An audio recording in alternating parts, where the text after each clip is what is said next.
Bonjour les audacieuses de la foi et bienvenue sur la chaîne Oser Vaincre. Ravi de vous retrouver. Aujourd'hui, nous allons aborder le thème du lâcher-prise sur le passé. Lâcher prise sur le passé. Vous avez bien entendu. Et je vous demande, mes sœurs, d'être vraiment attentives parce que je vais vous partager certaines révélations à mesure que je développe ce sujet. Il y a beaucoup de choses que je vais essayer de vous faire comprendre et donc je vais essayer de ne pas aller trop vite. Je sais que j'ai un débit assez rapide, je parle beaucoup et vite, donc je vais essayer de ralentir un peu le tempo pour que vous puissiez prendre le temps de comprendre. Parce que ce n'est pas facile de transmettre des révélations quand ça paraît clair pour moi et que vous n'êtes pas en face de moi, du moins physiquement. Et donc, je vais essayer de ralentir un petit peu mon débit pour que vous puissiez comprendre. Bien. En tout cas, je vous bénis au nom de Jésus-Christ. Vous savez, le fait de bien s'entendre avec les autres a plus souvent à voir avec nous-mêmes qu'avec les autres. Lorsqu'il s'agit de lâcher prise sur le passé, en général, les gens ont vraiment du mal à s'y retrouver parce qu'une grande partie de leur douleur émotionnelle et de la souffrance dont les gens souffrent quotidiennement est souvent directement liée à leur incapacité de se débarrasser des blessures, des offenses et des déceptions du passé. Ainsi, si nous voulons vivre, expérimenter la vie que Dieu veut que nous vivions et les relations que Dieu veut que nous ayons, nous devons apprendre à lâcher prise sur le passé. Vous savez, j'ai entendu quelqu'un dire que c'est une chose d'être en vie, mais c'en est une autre d'avoir une vie qui vaut la peine d'être vécue. Vous savez, parfois les gens survivent et ils ne profitent pas vraiment de la vie et n'apprécient pas non plus les relations qu'ils entretiennent avec leur entourage. Allons dans Philippiens 3, versets 12 et 13. Il est dit ceci, c'est l'apôtre Paul qui parle. Il dit, frères, je ne pense pas l'avoir saisi, mais je fais une chose, oubliant ce qui est en arrière et me portant vers ce qui est en avant. Je cours vers le but pour remporter le prix de la vocation céleste de Dieu en Jésus-Christ. Voici en gros ce qu'il dit. Je ne dis pas que j'ai déjà accompli ces choses ou que j'ai déjà atteint la perfection, mais je continue à travailler en vue du jour où je serai enfin ce pourquoi le Christ, Jésus, m'a sauvé. Et tout ce qu'il veut que je devienne. Non, frères et sœurs, je ne suis pas encore tout ce que je devrais être, mais je concentre toute mon énergie sur cette unique chose, oubliant le passé et regardant vers ce qui est devant. Amen. Père, nous te remercions de ce que tu élargis notre intelligence. Merci Seigneur. Je prie que nos cœurs soient réceptifs. Et nous savons que ton Saint-Esprit est là. Le Saint-Esprit qui ne nous quitte jamais, le Saint-Esprit qui ne nous abandonne jamais. Le Saint-Esprit est celui qui nous conduit dans toute cette vérité aujourd'hui. Je te remercie Seigneur dans le nom de Jésus-Christ. Amen. Bien. Vous voyez ce qui se passe réellement lorsque nous comprenons l'étendue de l'amour de Dieu et de sa grâce envers nous, cela nous permet de faire des choses que nous ne sommes pas naturellement capables de faire. Et c'est parfois très difficile pour les gens. Parce que l'amour et la grâce de Dieu ne sont pas seulement une attitude ou un comportement. L'amour et la grâce de Dieu ne sont pas seulement un attribut ou un don. L'amour et la grâce de Dieu sont l'influence de la personne de Jésus-Christ sur votre vie. Christ en vous, l'espérance de la gloire. L'influence de l'amour de Dieu en la personne de Christ, c'est la puissance de Dieu qui agit en nous pour que nous soyons transformés de manière surnaturelle et pour que nos vies soient façonnées et transformées à l'image de ce que Dieu nous a destinés à être.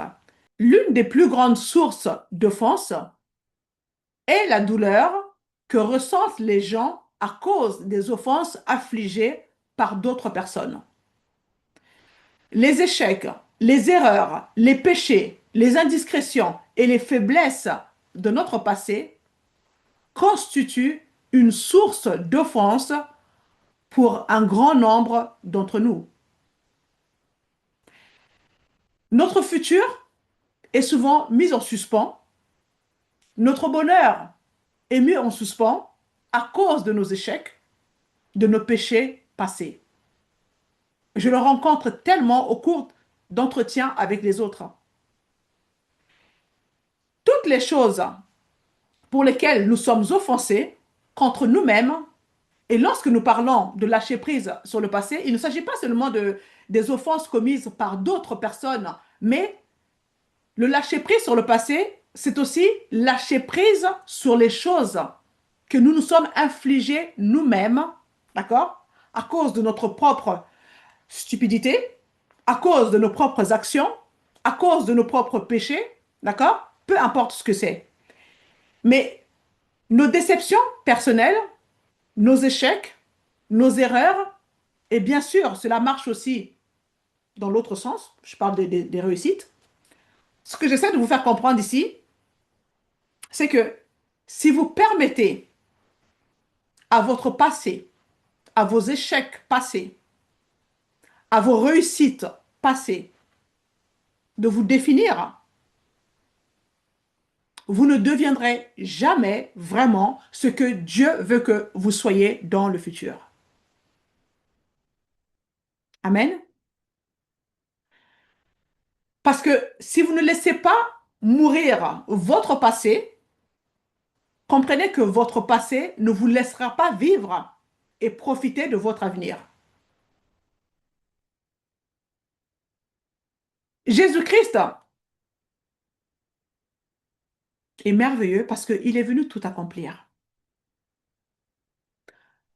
Mon avenir en Jésus-Christ ne doit pas être défini par mon passé.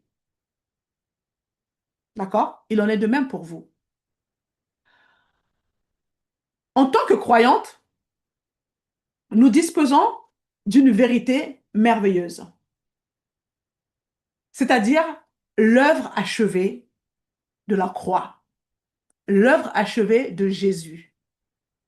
Et le fait que nous ne fassions qu'un avec Christ, 1 Corinthiens 6, 17, d'accord? Celui qui s'unit au Seigneur est un seul esprit avec lui. Nous sommes unis avec Christ, nous sommes un seul et même esprit avec lui. Cela signifie que tout notre avenir est défini par et à travers le passé de quelqu'un d'autre, qui est Jésus-Christ. C'est puissant. Je le répète. Le fait que nous faisons qu'un seul et même esprit avec Christ, 1 Corinthiens 6, 17, d'accord? Tout notre avenir est défini par et à travers le passé de quelqu'un d'autre, qui est Jésus-Christ. C'est énorme. C'est énorme comme révélation. D'accord? C'est un nouveau départ que Dieu nous offre. Vous qui êtes devenus la nouvelle création en Jésus-Christ. Vous voyez, l'une des vérités les plus puissantes du Nouveau Testament est ce que j'appelle la vérité de tout homme récompensé. L'ancienne alliance est basée sur le système de la loi. En gros, si vous travaillez dur, ben vous étiez récompensé en conséquence. C'était logique. Tout dépendait donc de vos performances, de votre ardeur au travail et bien sûr, en fonction de la réussite du travail accompli, de votre moralité ou votre cœur vous permettait d'atteindre un certain niveau de réussite. Mais lorsque vous lisez le livre de Matthieu chapitre 16, on nous parle d'un concept radical. Un principe radical qui est peu connu. Et même lorsque Jésus lui-même en fait part à ses disciples, ils ont trouvé cela très étrange. Et ce concept, au jour d'aujourd'hui, est encore étranger, même dans les églises. Lisons Matthieu 16, verset 21. Dès ce moment, Jésus commença à montrer à ses disciples qu'il devait aller à Jérusalem, beaucoup souffrir de la part des anciens, des chefs des prêtres et des spécialistes de la loi, être mis à mort et ressusciter le troisième jour. Il s'agit bien sûr du moment où Jésus, à la fin de sa vie sur cette terre, il préparait donc ses disciples au fait qu'il serait maltraité, tué et qu'il ressuscitera d'entre les morts. N'est-il pas étonnant de voir comment ses disciples ont été surpris lorsque cet événement a eu lieu, alors que Jésus leur a clairement dit ce qui allait se passer? Ils ont été surpris. Car en effet, je pense qu'ils ne croyaient pas vraiment les propos de Jésus. Et ce que je peux comprendre aussi. Parce qu'ils étaient quand même avec le Messie tant attendu. Donc si le Messie vient, il est inimaginable de penser que celui-ci va être arrêté, maltraité, exécuté. Ça n'avait aucun sens pour eux. Vous comprenez? Donc, c'est tout à fait normal qu'ils aient réagi de la sorte. Mais nous devons comprendre aussi que lorsqu'on regarde la vie que Jésus avait avec ses disciples, nous voyons que Jésus avait une vraie relation personnelle et intime avec Pierre, avec Jean et avec Jacques. Bien évidemment, c'était son cercle intime. Mais il aimait tous ses disciples et tous ses disciples l'aimaient aussi. Il y avait une vraie relation de complicité entre eux. Et donc, lorsque Jésus explique ce qui devait arriver, Pierre le prit à part et se mit à le reprendre en disant, que Dieu t'en garde, Seigneur, cela ne t'arrivera pas. D'accord? Je peux donc imaginer que Pierre, vu sa personnalité, certainement lorsqu'il déclarait cela, il le pensait vraiment. Il était sérieux. En d'autres termes, il faudra me passer sur le corps. D'accord? Bien sûr, nous connaissons ce qui est arrivé par la suite. Il a renié Jésus 3 fois.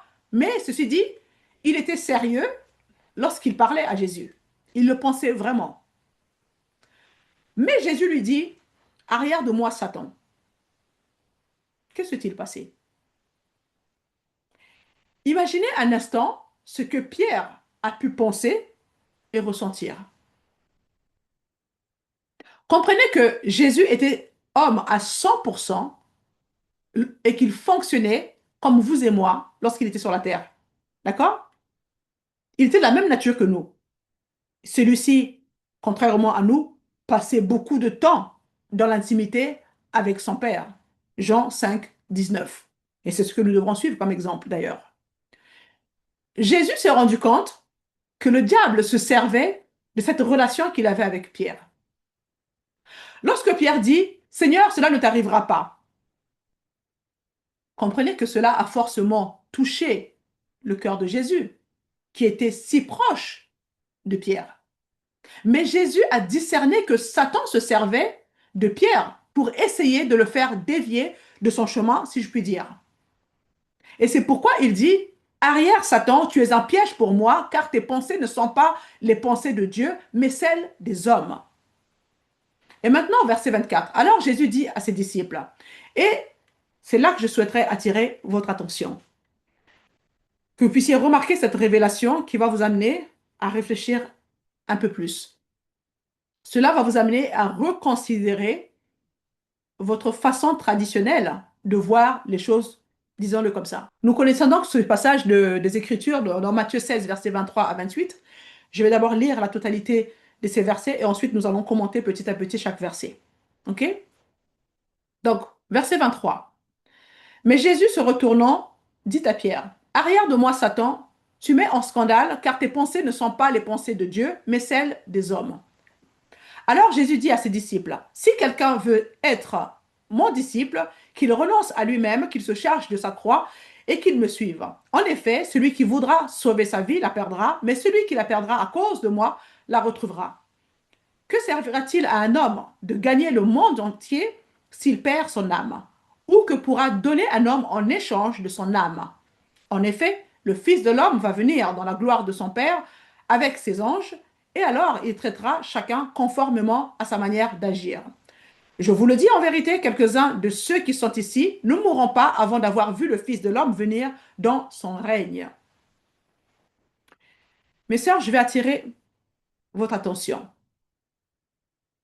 Au verset 23, Jésus dit à Pierre, arrière de moi, Satan. Verset 24, Jésus dit à ses disciples, si quelqu'un veut être mon disciple.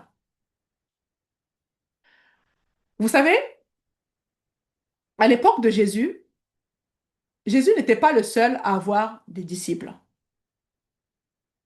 Il était courant de devenir un disciple à son époque, parce qu'il y avait beaucoup d'autres enseignants de la parole, des enseignants de la loi. Il y avait beaucoup de rabbins, d'accord, et autres. Et donc, les gens, à son époque, avaient beaucoup de disciples. Et les gens comprenaient aussi la signification d'être un disciple de quelqu'un. Ils avaient compris que être un disciple en ce temps-là, être disciple, c'est être un adepte, d'accord? C'est être prêt à se sacrifier, être prêt à renoncer à tout et à faire des sacrifices pour la personne qu'on est en train de suivre. Et ainsi, lorsque Jésus dit, si quelqu'un veut être mon disciple, qu'il renonce à lui-même. Voici la façon traditionnelle dont cela nous a été enseigné. Si vous voulez être disciple de Jésus-Christ, vous allez devoir renoncer à tout ce qui est important pour vous. Vous allez devoir faire des sacrifices. Vous allez devoir renoncer à vous-même. Vous allez devoir laisser tomber tout ce que vous aimez, tout ce que vous n'aimez pas, et tout le reste. Vous allez devoir abandonner votre vision. Vous allez devoir abandonner ce qui est important pour vous. Qui n'a jamais entendu ça? Qui n'a jamais entendu ça? Mais lorsque Jésus dit, si quelqu'un veut être mon disciple, qu'il renonce à lui-même. En grec, le terme renoncer à lui-même signifie renoncer à sa force. Je fais exprès de faire ce temps d'arrêt pour que vous puissiez prendre le temps d'analyser. Renoncer à sa force. Maintenant, en tenant compte de cette signification en grec, essayons maintenant de comprendre ce que Jésus voulait dire dans Matthieu 16, versets 24 à 28. Si quelqu'un veut être mon disciple, qu'il renonce à lui-même, qu'il se charge de sa croix et qu'il me suive.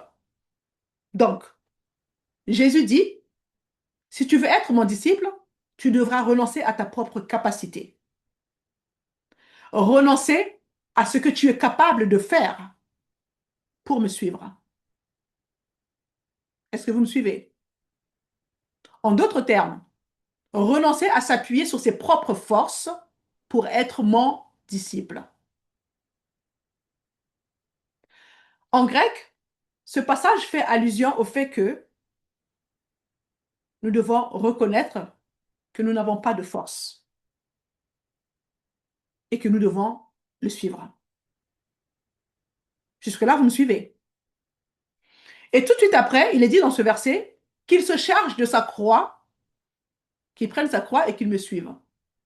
Voici la façon traditionnelle dont cela nous a été expliqué. En gros, pour suivre Jésus, vous devez renoncer à vos intérêts personnels, à ce genre de choses. Vous devez porter votre croix. Et bien entendu, la croix que vous allez porter est un lourd fardeau, n'est-ce pas? Que ce lourd fardeau que vous ne voulez vraiment pas porter, mais parce que vous êtes disciple du Seigneur Jésus-Christ, vous allez devoir le faire, n'est-ce pas? Mais en tenant compte des explications en grec, lorsque Jésus dit qu'il se charge de sa croix, comprenez que en grec, le pronom il n'a pas besoin d'être un il. En grec, le pronom il n'a pas besoin d'être un il. Il peut être traduit par ça, c'est-à-dire sa. D'accord? Ça peut être traduit par lui-même. Et ça peut être traduit par cela. Et je vous encourage à faire des recherches par vous-même pour mieux comprendre. Et donc, quand Jésus dit à Pierre, et je paraphrase, maintenant, laisse-moi te dire, Pierre, si tu veux être mon disciple, tu dois devoir renoncer au fait que tu as la capacité, d'accord, de te charger de la croix. Je m'arrête un instant, car je sais que certains d'entre vous se disent, mais c'est pas écrit se charger de la croix, mais il est écrit sa croix. OK. Voici ce que vous devez comprendre. Lorsque Jésus dit se charger de sa croix, comprenez qu'il ne parle pas de votre croix. Il parle de sa croix.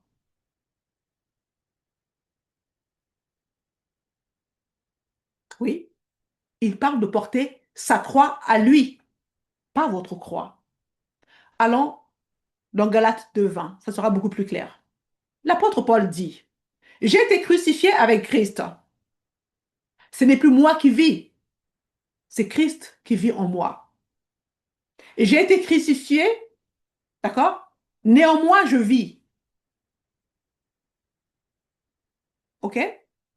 La croix que vous devez porter, c'est la croix de qui? Il s'agit de sa croix, la croix de Christ. Donc, voici ce que j'entends Jésus dire à Pierre. Si tu veux être mon disciple, tu vas devoir renoncer à ta propre force, à ta propre capacité, à ta force de caractère, à tes tripes, afin d'être mon disciple, d'aller, de te soumettre et de prendre la croix ou l'œuvre de la croix, ma croix, et suis-moi. Est-ce que c'est clair pour vous? La croix de Jésus n'est pas un lourd fardeau à porter, pour la simple raison que Jésus lui-même s'en est chargé. Amen.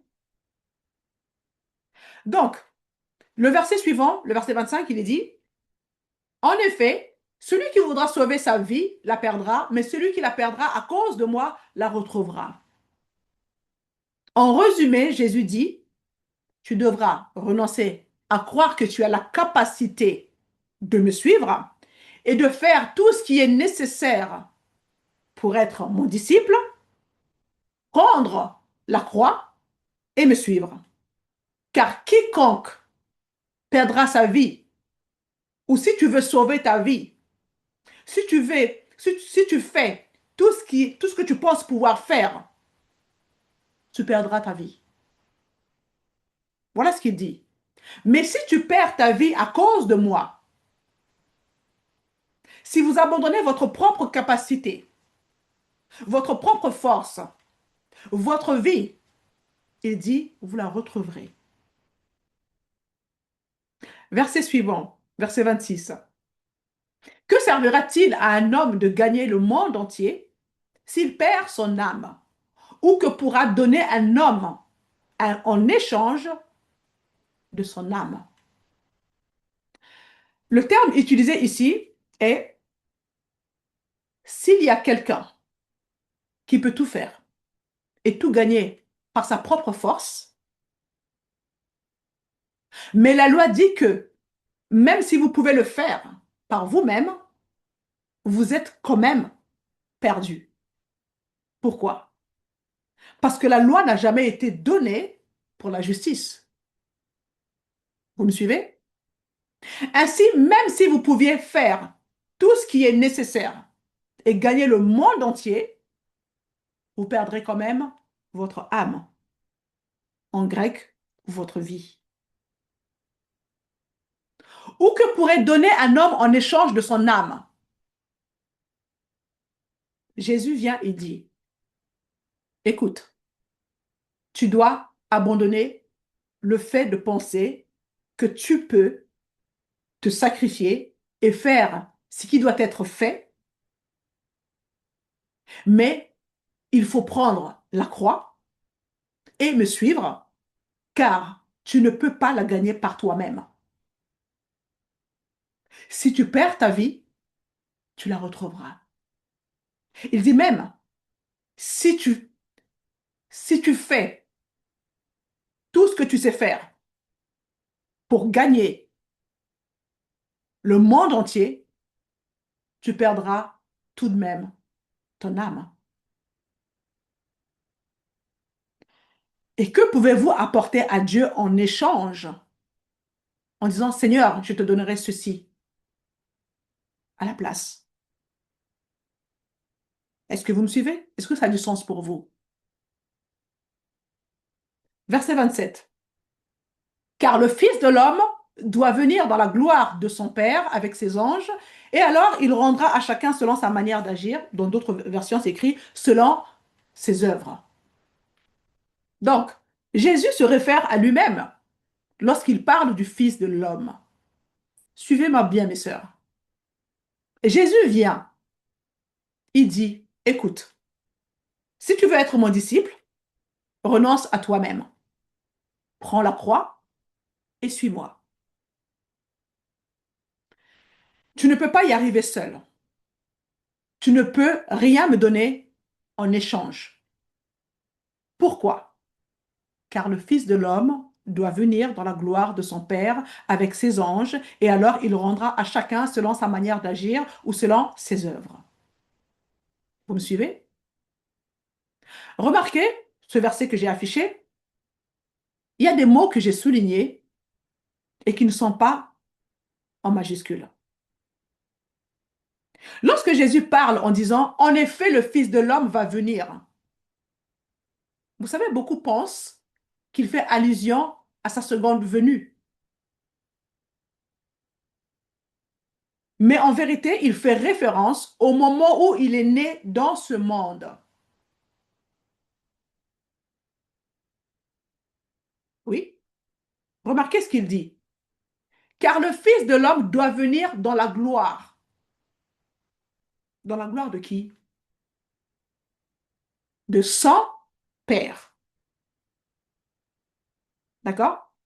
Donc le mot son, S-O-N, représente qui?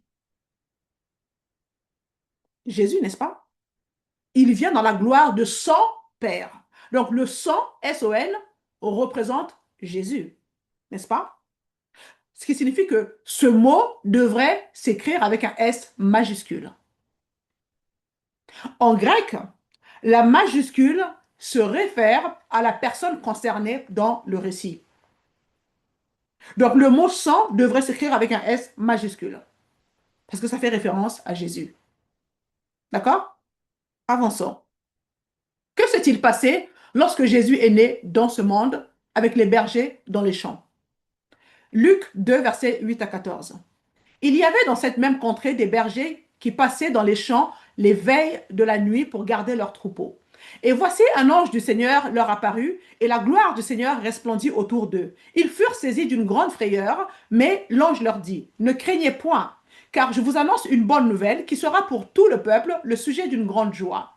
C'est qu'aujourd'hui, dans la ville de David, il vous est né un sauveur, qui est le Christ, le Seigneur. Et voici à quel signe vous le reconnaîtrez. Vous trouverez un enfant emmailloté et couché dans une crèche. Et soudain, il se joignit, écoutez bien, à l'ange, une multitude de l'armée céleste, louant Dieu et disant, gloire à Dieu dans les lieux très hauts et paix sur la terre parmi les hommes qui l'agréent. Ainsi, lorsque Jésus est venu dans ce monde, il est venu dans la gloire de son Père avec ses anges, d'accord? Avec ses anges, car le ciel a jubilé à la naissance du Seigneur Jésus, comme nous venons de le lire, n'est-ce pas? Revenons maintenant dans le livre de Matthieu 16, verset 27. Il est dit ceci. Car le Fils de l'homme doit venir dans la gloire de son Père avec ses anges. Vous arrivez à faire le lien maintenant? Et alors, il rendra à chacun selon ses œuvres. Donc, le mot SES, donc ses anges, devrait également prendre un S majuscule. Ces anges. C'est les anges de qui? Les anges de Jésus. D'accord? Ce sont les anges de Jésus. Donc, le mot C devrait s'écrire S majuscule ES. D'accord? Et ensuite, il est dit dans ce verset qu'il traitera chacun selon ses œuvres. Écoutez bien et regardez le mot ses œuvres. Le S, il est écrit en minuscule, selon ses œuvres. Je l'ai souligné ce mot. Selon ses œuvres. C'est exactement le même principe que ce que je vous ai expliqué par rapport à son, S-E-N, c'est S-E-S et ses œuvres. C'est, ça fait référence à qui? À Jésus. Donc le mot ses œuvres devrait s'écrire avec un S majuscule. Ses œuvres. Il traitera chacun selon ses œuvres. Les œuvres de qui? Selon vos œuvres? Non. C'est selon ses œuvres. D'accord? C'est juste incroyable, hein. Quand vous comprenez ça, mais c'est juste, vous vous asseyez, vous dites waouh, waouh, waouh. Mais Dieu, même à ce point, c'est juste, c'est incroyable, hein. Si cela ne vous fait pas réagir, c'est que vous n'avez pas compris. Ce que vous n'avez pas compris. Alléluia. Jésus traitera chacun selon ses œuvres à lui, pas vos œuvres, mais c'est selon ses œuvres, l'œuvre achevée de la croix. Est-ce que vous comprenez ça? Traditionnellement, les gens comprennent cette partie du verset de la manière suivante. Lors de son retour, donc en faisant référence au retour de la seconde venue de Jésus, d'accord? Lors de son retour, Jésus traitera chacun selon ses œuvres ou selon sa manière d'agir dans certaines versions. D'accord? Mais c'est une mauvaise traduction, pardon. C'est une mauvaise traduction. Amen. Si vous croyez qu'il s'agit de sa seconde venue, alors allons-y dans Matthieu 16, verset 28 pour essayer de comprendre. Il est dit ceci. Je vous le dis en vérité, quelques-uns de ceux qui sont ici, donc Jésus est en train de parler au présent, d'accord? Il parle de certains de ses disciples qui sont là au moment où il fait cette déclaration. Vous me suivez? Ne mourront pas avant d'avoir vu le Fils de l'homme venir dans son règne. Bien. Vous comprenez bien qu'il ne s'agit pas d'un jour où Jésus reviendra. Car si c'était le cas, certains de ses disciples seraient encore parmi nous aujourd'hui. Est-ce que vous le voyez? Non. Ils ne sont plus là, ces disciples. Vous comprenez? Maintenant, la question est, quand Jésus est-il venu dans son royaume? Lors de sa résurrection et de son ascension au ciel. Il dit, il y en a ici qui ne mourront pas avant de me voir venir dans mon royaume. Donc lorsqu'il dit au verset 27 de Matthieu 16, car le Fils de l'homme doit venir dans la gloire de son Père avec ses anges, et alors il rendra à chacun selon ses œuvres, Jésus dit qu'il vous traitera selon ses œuvres. D'accord? Pas selon vos œuvres. Il s'agit de l'œuvre achevée de la croix en votre faveur. C'est juste puissant. C'est ça la grâce. Vous comprenez? C'est la grâce. Quand il déclare qu'il a tout accompli, Ce n'est pas juste une phrase comme, que nous citons comme un slogan. Vous devez comprendre ce que cela veut dire réellement. Amen. Je vais vous dire quelque chose. Quand vous comprenez que c'est Jésus qui œuvre, qui fait les œuvres, et que vous et moi, nous recevons les récompenses, c'est juste énorme en termes de révélation. C'est énorme. Il œuvre pour nous. Si vous œuvrez pour vous-même, il y aura peut-être une récompense, oui. Mais si c'est Jésus qui œuvre, vous obtenez toutes les récompenses. C'est lui qui œuvre et vous obtenez la récompense. À Dieu soit la gloire. L'amour de Dieu pour nous est énorme, c'est puissant.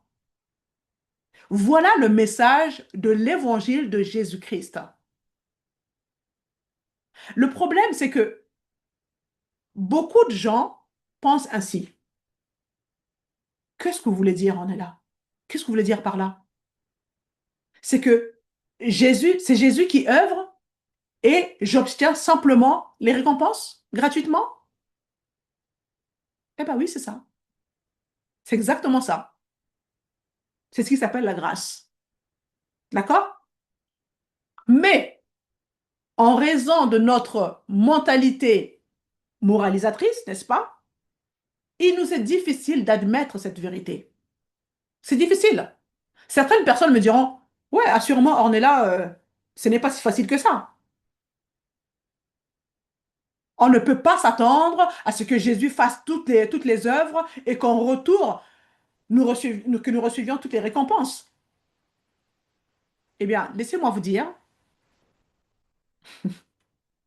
si vous ne l'acceptez pas de cette manière-là, alors vous ne pourrez rien avoir de tout cela. C'est aussi simple que ça. Le royaume de Dieu fonctionne à l'envers du royaume de ce monde.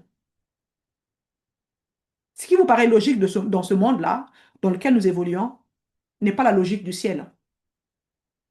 Amen. La grâce est gratuite. Jésus est venu, d'accord? Il a fait tout ce qui devait être fait. Il s'en est occupé, d'accord? Il a rempli toutes les exigences de la loi en notre faveur, d'accord? Tout ce qui devait être accompli pour s'assurer que vous et moi, nous puissions avoir cette grâce gratuitement, c'est le don de Dieu, n'est-ce pas? Et toutes les récompenses qui vont avec, qui découlent de l'œuvre achevée de la croix, il a déclaré tout est accompli. Il a déclaré tout est accompli. Mais malheureusement, il nous est difficile de comprendre ce principe. Et quand nous ne renouvelons pas notre pensée, on ne peut pas saisir ça. On a été conformé au monde, au système du monde. Mais Dieu dit, vous êtes dans le monde, mais vous n'êtes pas du monde. Et il dit, ne vous conformez pas au siècle présent, mais soyez transformés dans le renouvellement, par le renouvellement de l'intelligence afin de discerner quelle est la volonté de Dieu, ce qui est bon, agréable et parfait. D'accord?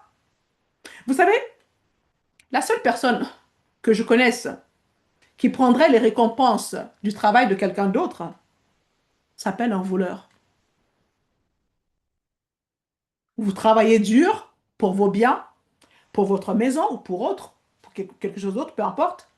Et le voleur, il vient, il entre, il s'introduit chez vous, il vous vole et il a l'audace d'en profiter. Il a l'audace d'en profiter. C'est là que nous devons renoncer à nous-mêmes. Je n'en suis pas capable. D'accord? Par conséquent, si Jésus ne le fait pas pour moi et que je n'obtiens pas ses récompenses, je ne pourrai jamais obtenir ce qu'il veut pour moi. Est-ce que vous me suivez? Vous voyez, c'est pourquoi dans 2 Corinthiens chapitre 5, versets 14 à 21, et je ne vais pas prendre le temps de tout lire, d'accord? C'est là que l'apôtre Paul dit, l'amour de Christ nous presse. L'amour de Christ nous presse. Cet amour assiège mon cœur. Il dit, lorsque je pense à ce que Christ a fait, mon cœur est assiégé. Vous voyez? Puis au verset 17, il dit, par conséquent, si quelqu'un est en Christ, il est une nouvelle créature. Qu'est-ce que ça dit? Voici la traduction de J.B. Phillips. Il est dit ceci, car si un homme est en Christ, il devient une personne entièrement nouvelle, le passé est révolu, toutes choses sont devenues fraîches et nouvelles. Verset 19, Dieu était en Christ, écoutez bien, réconciliant personnellement le monde avec lui-même. Vous entendez ça? Ne retenant pas leurs péchés contre eux, et il nous a chargés du message de la réconciliation. Dieu n'est plus en colère envers vous. Il y a une réconciliation entre vous et Dieu. Il n'est plus en colère. Il ne retient plus vos fautes contre vous. Il vous traite selon son œuvre achevée de la croix. C'est énorme. Alors, culpabilité, condamnation, toutes ces choses, poubelle, vous les mettez à la poubelle. Dieu, alléluia. Il dit d'ailleurs que lorsque tu viens à lui, tes péchés, il les jette dans la mer de l'oubli. Il ne s'en souvient plus, c'est fini. Mais comment ne pas tomber amoureuse de Jésus? Je ne comprends pas. Je ne comprends pas. Ce que je peux dire, c'est qu'il faut lâcher prise sur le passé, mes sœurs. Lâcher prise sur le passé de votre vie. Nous devons comprendre que notre passé n'existe plus. Notre passé n'existe plus. Que nos péchés passés n'existent plus. D'accord? Nos échecs passés n'existent plus. Tout cela, Dieu les a effacés. Nos indiscrétions passées ne sont plus en Christ. Il n'y a plus de passé. Dieu soit loué. Il n'y a plus de passé. Nouvelle création qui n'a jamais existé auparavant. Waouh! Et en plus, vous êtes un en esprit avec lui-même. Waouh! Vous êtes devenu la justice de Dieu en Christ. Vous avez une valeur inestimable aux yeux de Dieu. Alléluia! C'est glorieux. Amen.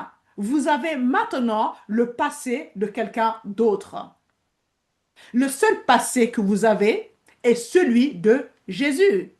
Et c'est un excellent passé. Amen. C'est votre passé. Alléluia. Moi, je l'épouse entièrement, ce passé. Celui de Jésus, je m'en approprie avec joie. D'accord? Regardons maintenant pourquoi les gens s'accrochent à leur passé. Premièrement, et qu'ils ne savent pas comment lâcher prise, tout simplement. Ils ne savent pas comment lâcher prise. Le passé est défini, enfin le passé est devenu ce qu'il est défini. Vous me suivez? Nous devons apprendre à permettre à notre foi en Dieu, à notre foi en son amour inconditionnel pour nous, de guérir nos émotions, de guérir ces sentiments de douleur, de blessure, de déception. Et nous serons alors en mesure de nous pardonner nous-mêmes, premièrement, mais aussi de pardonner les autres. Vous savez, la raison pour laquelle nous avons du mal à pardonner aux autres est que nous ne sommes jamais parvenus à nous pardonner, c'est surtout ça, à nous défaire de nos blessures du passé. Ces blessures que les gens, parfois c'est même les blessures que nous nous sommes causées à nous-mêmes. On a du mal à les défaire. Vous voyez? C'est toujours présent. Le diable vient toujours marteler dans notre pensée. Parce que vous savez que nos pensées, c'est un champ de bataille. Hein? Le diable vient toujours nous marteler dans nos pensées, nos erreurs, nos blessures, toutes ces choses qui sont là. Il vient raviver tout ça en nous et du coup, on a du mal à s'en défaire. Vous voyez, souvent les gens ont du mal à oublier ce que les autres leur font. Parce que premièrement, Ils ne sont pas encore parvenus à se pardonner à eux-mêmes. Les blessures ne sont pas encore guéries. Et donc, ils ont du mal à pardonner les autres. Et l'apôtre Pierre nous dit, parce que vous obtenez le salut de votre âme pour prix de votre foi. Vous voyez, c'est vraiment ce dont nous sommes en train de parler. C'est que lorsque vous permettez à l'influence de l'amour et de la grâce du Seigneur Jésus-Christ de vous habiliter pour la transformation, c'est alors que vous commencez à recevoir le salut de votre âme, de vos pensées, de votre volonté, de vos émotions, et vous commencez à guérir. C'est un processus. Vous commencez à guérir. Mais la plupart des gens pensent que pardonner, c'est dire que ce que la personne a fait est acceptable. J'ai même entendu dire que pardonner est une faiblesse. Vous savez, parfois même, le fait de se pardonner soi-même ne veut pas dire que ce que nous avons fait était acceptable. D'accord? Mais c'est simplement se dire que, certes, j'ai fait quelque chose qui n'était pas acceptable, je ne peux rien changer à cela, c'est déjà ce qui est fait, d'accord? Mais vous avez la capacité maintenant de changer ce que l'avenir vous réserve. Nous devons donc nous rappeler que ce genre de pensée ou ce genre de système de croyance ne nous permettra pas de nous pardonner ou d'oublier le passé. Et il existe même une fausse croyance selon laquelle que si je pardonne quelqu'un, cela signifie que je devrais à nouveau lui faire confiance. Non, la confiance se mérite. Et selon Proverbe 25, verset 19, il est dit, se fier à une personne peu fiable, c'est comme marcher avec un mal de dents ou marcher avec un pied cassé. Donc vous voyez, c'est pourquoi il est si important d'adopter un comportement correct dans les relations. C'est très important. Parce qu'il est possible de perdre quelque chose de très précieux par un simple acte irréfléchi. D'accord? Sans y penser, on peut perdre une relation très importante et ne jamais retrouver la confiance dans cette relation. Et c'est pourquoi nous devons absolument apprendre comment agir dans les relations et comment entretenir les relations. S'accrocher au passé, c'est une tentative désespérée. C'est une tentative désespérée de se dire, bah, je vais me venger de la personne avec laquelle j'ai eu ce désaccord. Parce que, quelle que soit la personne qui vous a blessé, qui vous a offensé, dans votre pensée, cela peut être une tentative de dire, je vais me venger un jour. La personne va payer pour ce qu'elle a fait. Le problème est que nous ne réalisons pas et nous ne voyons pas ce que cela nous coûtera sur le long terme.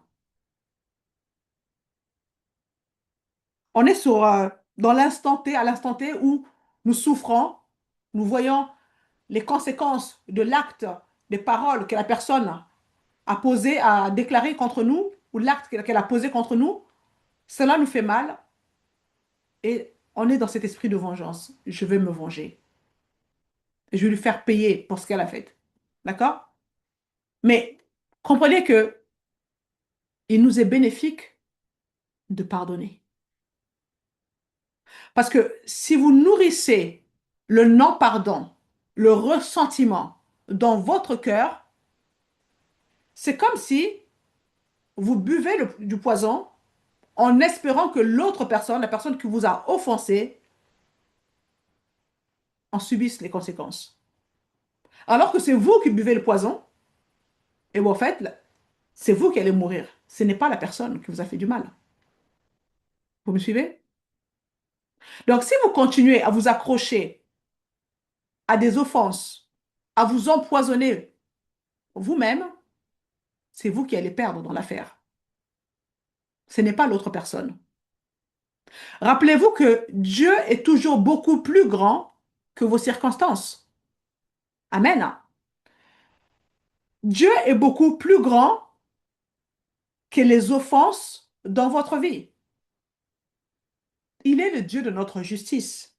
Nous devons comprendre que même si le pardon n'est pas nécessairement facile et que parfois cela nous semble injustifié, il permet de briser le cycle de la relation.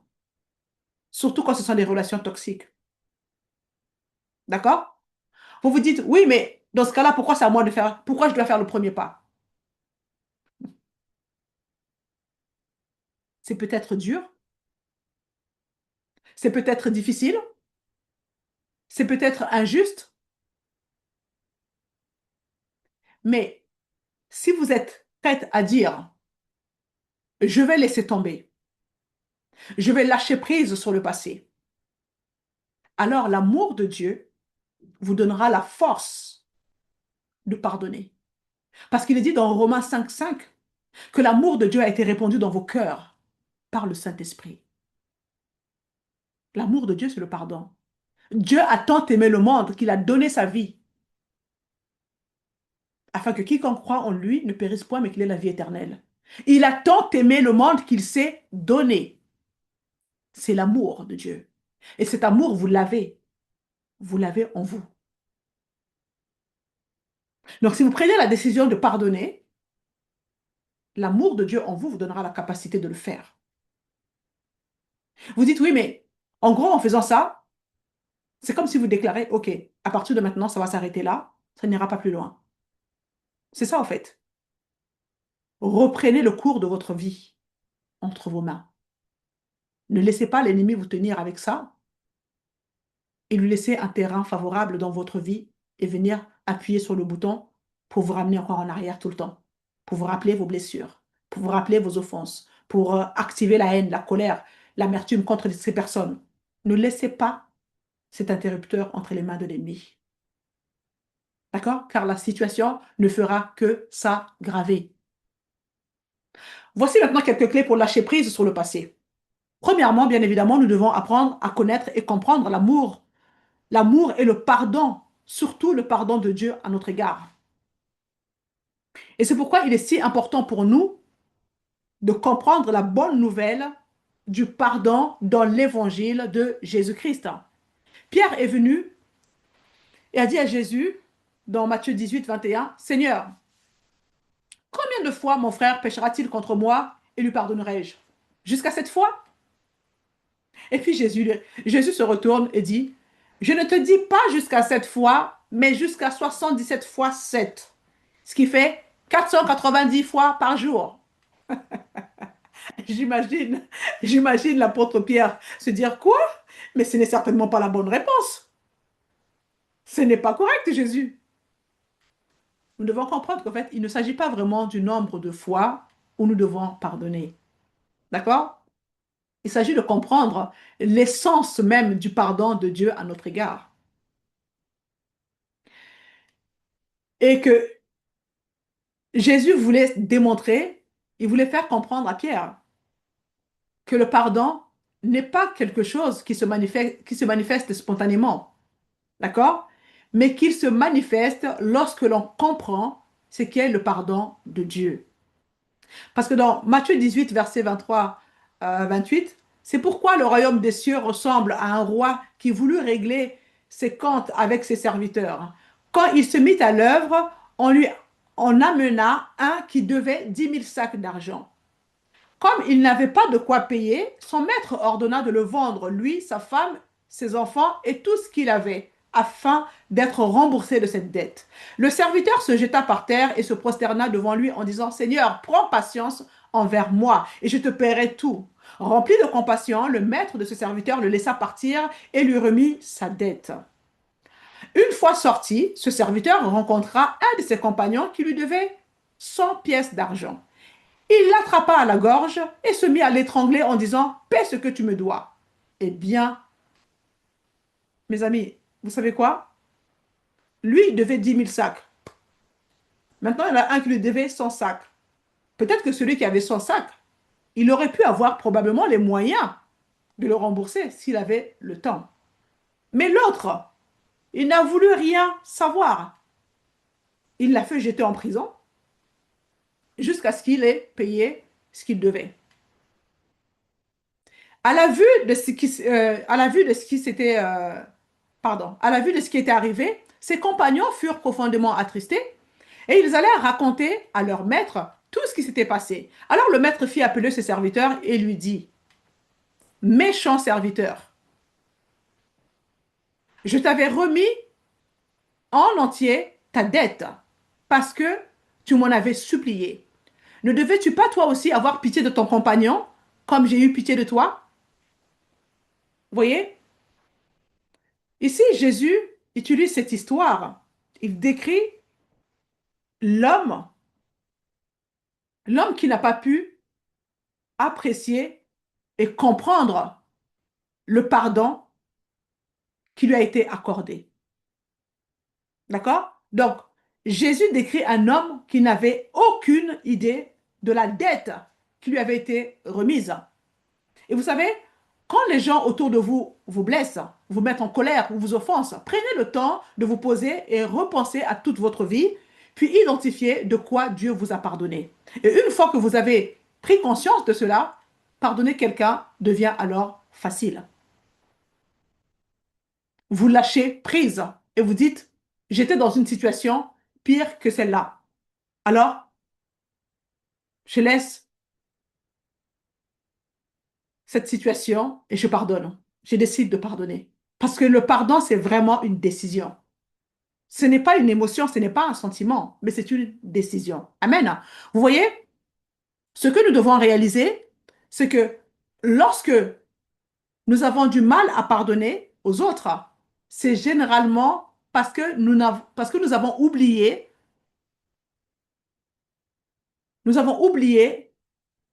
l'ampleur du pardon que Dieu nous a accordé. Nous n'avons pas saisi l'ampleur de son pardon pour nous.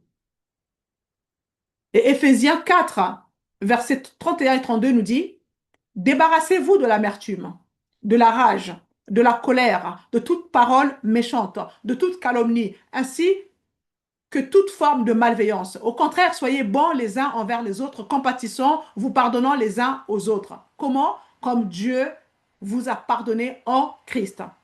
Et les gens disent, mais c'est difficile. Je ne sais pas comment faire. Eh bien, regardez comment Dieu vous a pardonné, d'accord? Et lorsque vous comprenez cela, il vous sera alors facile de pardonner aux autres. Et deuxièmement, remettez la personne et l'offense à Dieu. Quand vous n'arrivez pas à pardonner, parfois il suffit simplement de dire, Père, cette offense m'a tellement fait du mal, mais je vais te donner cette offense et je vais te donner cette personne qui m'a offensé. Pourquoi? Car je sais que tu vas mieux les traiter que moi. Tu vas les traiter avec miséricorde et avec amour. Parce que en ce moment même, je ne suis pas capable de traiter cette personne avec amour ni avec miséricorde. Soyez honnête. Dieu connaît chacune de vos pensées. Donc, ça ne sert à rien d'être hypocrite devant Dieu. Il sait ce que vous pensez avant même que vous n'ouvrez votre bouche. Amen. Donc, déposez la personne. Seigneur, pour l'instant, je ne suis pas capable de pardonner cette personne. Je ne peux pas la traiter correctement, c'est pas possible. Parce que je suis blessé. Je vais donc remettre l'offense et la personne qui m'a offensé à Dieu, tout simplement. D'accord? Et c'est ce que Jésus lui-même a fait d'ailleurs. Parce qu'il est dit dans 1 Pierre chapitre 2 verset 23, il est dit que Jésus, lorsqu'il fut injurié, n'injuriait pas en retour. Lorsqu'il souffrait, il ne menaçait pas, mais s'en remettait à celui qui juge droitement. Alors si Jésus l'a fait, nous pouvons aussi le faire, n'est-ce pas? Il est l'exemple à suivre. Jésus n'a pas riposté. Et puis, bien sûr, n'hésitez pas à demander à Dieu de vous donner le désir de pardonner et de lâcher prise. Dieu connaît nos faiblesses. D'accord? Il sait que la chair est faible. Seigneur, donne-moi, aide-moi, aide-moi à avoir le désir de pardonner l'autre personne. Il est dit que tout ce que vous demandez dans vos prières, croyez que vous l'avez reçu. Et cela vous sera accordé, n'est-ce pas? Donc, quand vous sentez que vous devez pardonner, mais que cela est difficile pour vous, présentez la situation devant le Seigneur. Seigneur, aide-moi, donne-moi le désir de pardonner et de lâcher prise. Je te laisse me rendre justice. Tu es le Dieu de ma justice. Rends-moi justice selon mon innocence. Amen. Bon, mais j'espère que vous avez passé un bon moment. En tout cas, pour moi, c'est toujours un plaisir de partager les révélations que le Seigneur m'accorde. C'est juste waouh. C'est génial. C'est génial, c'est génial. Et je rends grâce à Dieu pour cela. Je vous bénis, mes sœurs, et je vous dis rendez-vous dans 15 jours. Partagez la vidéo pour bénir quelqu'un d'autre, c'est important, d'accord? Nous devons nous fortifier les uns les autres. Vous êtes une bénédiction pour quelqu'un autour de vous et à très bientôt.